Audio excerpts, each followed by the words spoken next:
உங்கள் CV zone. எல்லாரும் எப்படி இருக்கீங்க? இப்போ பார்த்தீங்கன்னா ஒரு சம்பவம் போச்சு. அதாவது நம்ம டப்பா அருணை பற்றி ஊருக்கே தெரியும், உலகத்துக்கே தெரியும். அவர் டென்ஷன் ஆகிட்டார்னா டப்புக்கு டப்பான்னு சொல்லுவார், பாபான்னு சொல்லுவார். இப்படியே வந்து நிறைய விஷயங்கள் பண்ணிட்டு இருக்காருல்ல. இதுக்கு ஒரு எண்டு கார்டு யார் தான் கொடுப்பாங்க? ஏன்னா அருணுக்கும் வந்துட்டு நிறைய நல்ல நல்ல குவாலிட்டிஸ்லாம் இருக்குது.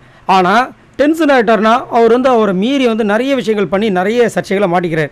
இன்றைக்கி கூட பார்த்தீங்கன்னா தேவையில்லாமல் ஒரு இடத்துல டென்ஷன் ஆகி தீபக்கு வந்து நல்ல அழகாக சொன்ன விஷயத்த அப்படியே ட்விஸ்ட்டு பண்ணி வேறு மாதிரி கொண்டு போய் அது வேறு மாதிரி போய் கடைசியில் வந்து மொக்க தான் வாங்கினார். ஆனாலும் தீபக் வந்து ஜென்டில்மேனாக வந்துட்டு சாரிடா, அது உனக்கு வேறு மாதிரி புரிஞ்சிச்சு போல இருக்குது, ஆனால் கரெக்டாக புரிஞ்சுக்கோ நான் என்ன சொல்ல வந்தேன்றதை சொல்லிட்டு போனார். இப்படி நிறைய விஷயங்கள் போகும்போது அதே சண்டையில் வந்துட்டு நம்மளோட சௌந்தர்யாவும் கலாச்சிருப்பாங்க. முதல்ல என்ன சொல்கிறோம் புரிஞ்சுக்கணும்னு சொல்லிட்டு அவங்க சும்மாவே ஆடுவாங்க. இவரை போட்டு வெளுக்க அவர் டென்ஷன் ஆகி என்ன பண்ணிட்டாரு, அந்த அம்மாவோட வாய்ஸ்லேயே வந்து ஏதோ ஒன்று பண்ணி இமிடேட் பண்ணி விட்டாப்புல. இப்போ என்னன்னா அந்த கோவா கேங் சும்மா இருப்பாங்களா, அதில் ரேன் வந்துட்டு கலாய்க்கிறார் நம்ம அருணை. இந்த மாதிரி நீங்கள் வந்துட்டு மார்க்கிங் பண்ணது தப்பு அப்படின்னு. இல்லை நான் வந்து மார்க்கிங்லாம் பண்ணல, அவங்க பண்ணது தான் மார்க்கிங், அதனால தான் நான் மார்க்கிங் பண்ணேன். அவங்க பண்ணது எப்படி மார்க்கிங், என்னை மூளையிலன்னு சொல்கிறாங்க, அதுதான் மார்க்கின்றாரு. மூளையிலன்னு சொன்னது வேர்டில் வர வார்த்தை தானே. மார்க்கிங்கிறது நான் முதல்ல என்னன்னு கேட்குறேன். ரேன் முதல்ல அவர் ரயன் பேசுனது எல்லாமே கரெக்டு.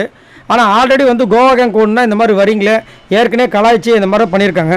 அப்புறமும் நான் வருவேன், வந்து நான் என்னோடய அன்பை தருவேன் அப்படின்னு ரயான் வந்து பண்ணுறாப்புல. பட் இது வந்து கோவா கேங் இல்லாமல் எல்லாருக்குமே இவர் பண்ணார்னா நல்லாயிருக்கும்.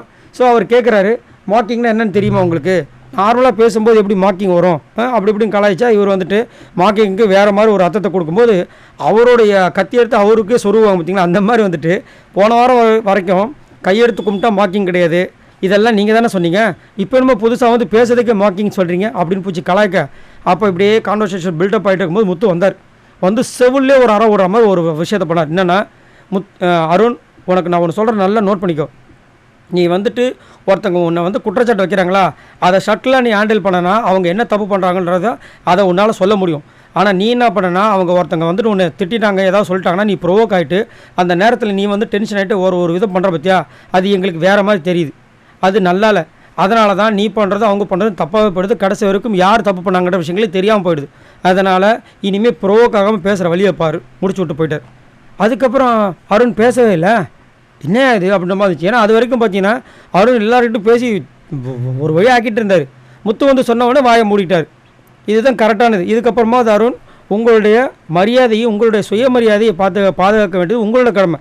ஏன்னா ஓட்டிங்லாம் பார்த்தீங்கன்னா அருண் வரும்போது ஓரளவுக்கு நல்லாவே இருந்தார். இந்த வாரம் பார்க்குறோம் டேஞ்சர் ஜோனில் இருக்கார்.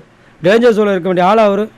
மேலே வந்து ரஞ்சித்து, சத்யா, ரயான்லாம் வந்து மேலே இருக்காங்க, அவங்களாம் வந்துட்டு மேலே இருக்க வேண்டிய ஆளுங்களாம். அதுதான் நம்மளுடைய விஷயங்கள் அங்கே வந்துட்டு கேவலமாக போகும்போது மக்களும் வந்துட்டு ஓட்டு போடுறதுக்கு மறுக்கிறாங்க. இங்கே இப்படி வந்து கஷ்டப்பட்டு இருக்காப்புல. சரி, உங்களோட கருத்தை சொல்லுங்கள். இன்றைக்கி அருண் பேசின விஷயங்கள் கரெக்டுன்னு நினைக்கிறீங்களா, தவறுன்னு நினைக்கிறீங்களா? அதை அழகாக வந்து முத்துக்குமரன் சுட்டி காட்டினதை பற்றி என்ன நினைக்கிறீங்க? மறக்காமல் கமெண்ட்ஸ் பண்ணுங்கள். பாய் நண்பர்களா.